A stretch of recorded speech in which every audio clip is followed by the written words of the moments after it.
welcome to Let's Learn If You Can channel. Before watching this video, please watch another two videos which I posted in previous week regarding income from other sources theory part. So I posted series 1 and series 2, so you can watch that series and you can come back to this video. Now in these sessions I will be explaining different types of adjustment where you can expect in the examinations.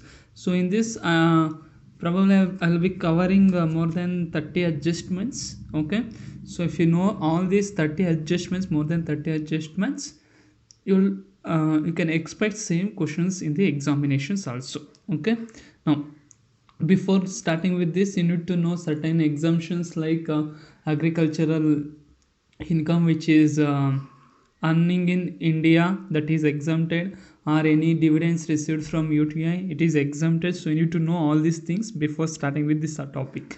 Now first one is winning from Madhya Pradesh state lottery. Now that is state lottery rupees 28,000. Now the state lottery limit is or whatever may be, the lottery limit is 10,000. Now the threshold limit is 10,000. So when you are exceeding 10,000, you need to gross up. Now to do gross up, in the previous sessions I was giving the formula. The gross up formula is amount received into rate 100 divided by rate.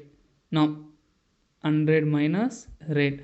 Now for casual income the rate is 30%, so 100 minus 30 will get 70. So I am taking 28,000 into 100 by 70, so we'll get 40,000 is the answer, not 28,000. Next, winning from horse race, the threshold limit is 10,000. As it is not exceeding 10,000, you can take directly. Next, winning from Rajasthan state lottery rupees 3,000, same, the threshold limit is 10,000 but it is not exceeding 10,000, so you can take directly. Next, winning from horse race 49,000, so threshold limit is 10,000. Now as it is exceeding 10,000, so you need to do gross up, that is 49,000 into 100 by 70. Next, winning from crossword puzzle, the limit is 10,000 but we are earning only 2,500. No, because of that there is no need of doing any gross up. Next, winning from camel race 30,000, but here for camel race there is no limit, it is not subjected to TDS, so you can take directly. Now in this case sometimes they will give net or gross. For example, if they are giving net, even though if it is not exceeding 10,000, you need to do gross up. In case if they are giving gross, like if they are giving 70,000, even though it is exceeding 10,000, you should not do gross up. So when they are giving gross amount, you need to take directly. When they are giving net, you should not check with limited amount, you need to take, so you need to do gross up and you need to take. Next, purchase of lottery ticket. Now in casual incomes, normally when you are receiving any type of income, for that if you are incurring any type of expenses, so you can claim deductions. But in case of casual income, you can't claim any deductions except expenses incurred in maintenance of the horse race. Okay, only those expenses you can claim exemptions, that is deductions, except that you can't claim any other expenses under casual income. Next, that is 7th one. Next, 8th one, rupees 20,000 units of UTI, so as per the Income Tax Act it is exempted. Next, rupees 80,000 in post office account which earns the interest rate at 5% per annum. Now the limit is 3,500 exemptions limit. Now if you calculate 5% on 80,000, you will get 4,000. So 4,000 minus 3,500 will be taxable, excess amount will be taxable. Next, 72,000 10% tax free debentures of Mysore Municipal Corporation. So they are specifying the tax free debentures, so you need to come, it is a tax free commercial securities. So in case of tax free commercial securities, irrespective whether they are giving interest rate or interest amount, compulsory you need to do gross up. Now how to do gross up? 72,000 into 10%, first you need to calculate 7,200, you will get 7,200 into 100 by 90, you will get 8,000 is the answer. Okay, that is in case of tax free commercial securities. If they are giving interest rate, first you need to calculate interest, after that you need to do gross up. Next, 14% Karnataka State Electricity Board bonds. Now they are specifying that Karnataka State, that means government securities, but here they are not specifying whether it is tax free or less tax. So when there is no information, you need to assume it is less tax government securities.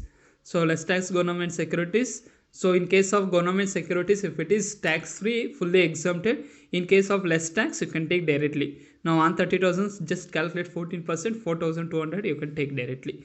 Next, 50,000 fixed deposits with Canara Bank at 8% per annum. Now Canara Bank 50,000 into 8%, so you can take directly. Next, dividend on equity shares from domestic company. So in case of dividend, so you need to divide into three types: domestic company, cooperative society and foreign companies. In case of cooperative society and foreign companies, there is no limit, fully taxable. But in case of domestic company, the exemptions limit is 10 lakh. After that, excess amount will be taxable. So here they are receiving 12 lakh. So 12 lakh minus 10 lakh, the remaining 2 lakh will be taxable. Next, income from undisclosed source. So here a person is earning some income, but you don't know from where it is coming. So that time we need to consider as income from other sources.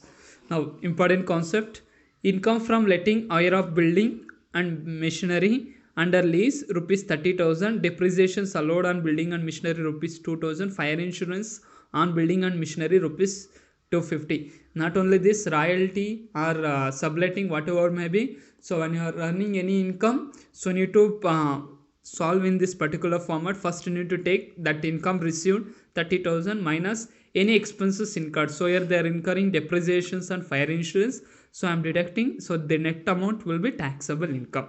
Next, winning from lottery 7,000. Now if you remember, for lottery the limit is 10,000, but here 7,000, but I am doing gross up. Why in this sense? So you can check with this word. So whenever you can find the net word, compulsory you need to do gross up.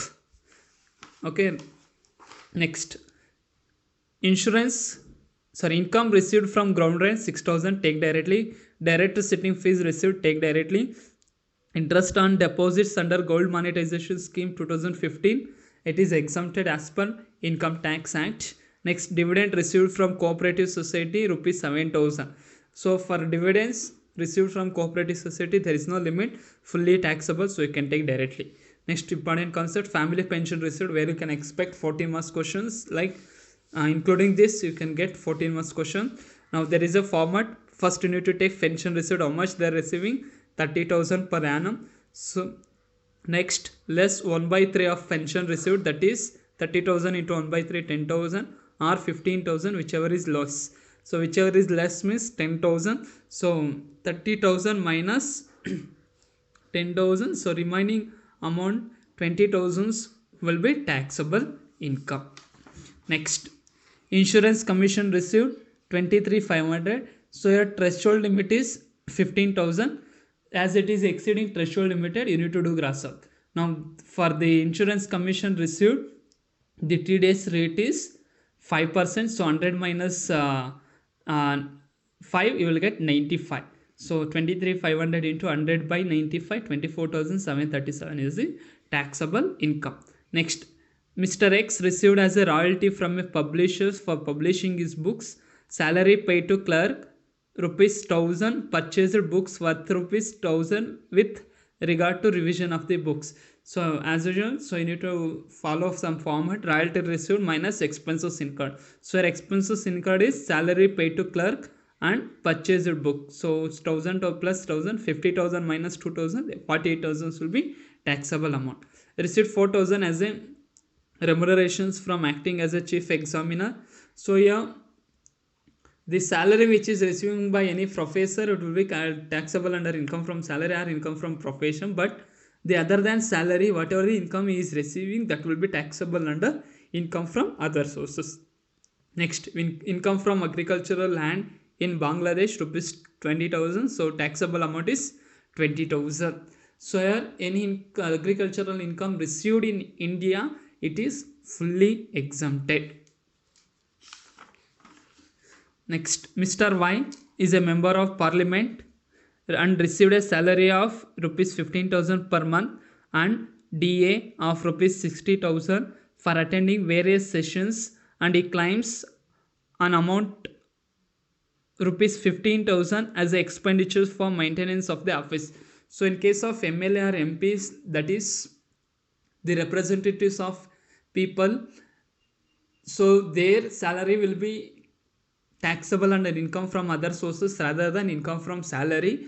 And if they're receiving any daily allowances or daily allowances, it will be exempted. Now salary, how much they're receiving? 15,000 per month, so 15,000 into 12, 1 lakh 80. DA they are receiving, that is 60,000. DA is exempted, so from that they are incurring 15,000 expenses. So their maintenance, the local in local constituency they may maintain some offices. So for that, if they are incurring any expenses, it will be, we can deduct that from actual income received. So 1 lakh 80 minus 15, 1 lakh 65 is taxable amount. Next, Mr. Yogesh Krishna lives in a rented house, paying a rent of rupees 6,000 per month. The house is too big for his family. Hence, he has sublet 1/3 portion of the house on a rent of rupees 3,000 per month to a tenant. He has undertaken the liabilities of paying municipal tax of rupees 6,000 and of the whole house, and also current repairs of the whole house amounting to rupees 3,000. So here the Mr. Yogesh Krishna is having some house, so he's in rented house, but it is too big for his family. So what he is doing is subletting the house. So now first you need to take subletting income. So how much he is receiving? 3,000 per month, that is 36,000. Now you need to pay rent. So how much he is subletting? They are telling that he is subletting 1/3 of the house. That means whatever the expenses you are incurring, you need to divide only 1/3. Now he is paying rent paid, that is 6,000 per month, 712, that will come 72,000. So in that 1/3 you need to deduct, that is 24,000. And there is a repairs and municipal tax, that is 6,000 plus 3,000. There also you need to do 1/3. So 6,000 into 1/3 and that 3,000 into 1/3. So that is, so total amount available for deduction is 27. So if you deduct, you will get 9,000 is taxable income. So next important concepts, that is interest on securities. Problem number 28. Rupees 2 lakh 8% state government securities less tax. So now they are telling that rupees 2 lakh 8% state government securities. So here there is no information whether it is tax free or less tax. You need to assume it as less tax. That means you can take directly 2 lakh into 8%. Next, 29th one, rupees 2 lakh 8% tax free government securities. So when they are specifying tax free, fully exempted. Next, rupees 5 lakh 10% tax free commercial securities. Now as I told, tax free commercial securities always it will be taxable. So 5 lakh into, first you need to calculate interest amount. 5 lakh into 10% you will get 50. Again you need to do gross up, that is 50,000 into 100 by 90. Next, 4 lakh 12% commercial securities. Now there is no information whether it is tax free or less tax. You need to assume it as less tax. Now when there is a less tax, when they are giving interest rate, so you can take directly. Okay, that is 4 lakh into 12%. So 4 lakh into 12% you will get 48,000. But in case if they are giving interest amount directly, sometimes they will give rupees 10,000 received from commercial securities. That time 10,000 into 100 by 90 you need to do. So in case of interest rate, take directly. In case of less tax, if they are giving interest amount, you need to do gross up. Next, 7,200 interest received on debentures of ABS limit. As I told, so here there is no information whether it is tax free or less tax. You need to assume it as less tax. So here they are giving interest directly, so you need to do gross up. 7,200 into 100 by 90. Next, cash gift of rupees 60,000 received from brother. So any gift received from, so as I told, in case of gift, so I have explained in the theory part, you need to divide into 3, that is friends, relatives, and on the occasion of marriage. In case if you are receiving any gift on the occasion of marriage, it is fully exempted. In case if you are receiving any gift from relatives, irrespective of the amount, will fully exempted. But in case of friends, If you are receiving gift till 50,000, it is exempted. After 50,000, if you are receiving extra 1 rupee also, it is fully taxable. For example, if you are receiving 50,000 1 rupee, 50,000 1 rupee is taxable. Now, cash gift received from brother, that is exempted. Next, cash gift rupees 60,000 received from his friend, fully taxable because exemptions limit is 50,000. Next, cash gift of rupees 60,000 received from his friend on the occasion of his marriage. So when you're receiving in on the occasion of marriage, it is fully exempted. Next, gift of rupees 30,000 received from his friend, that is 30,000, which is less than 50,000. So that means as it is less than 50,000, it is fully exempted. Thank you. If you have any queries, please contact me.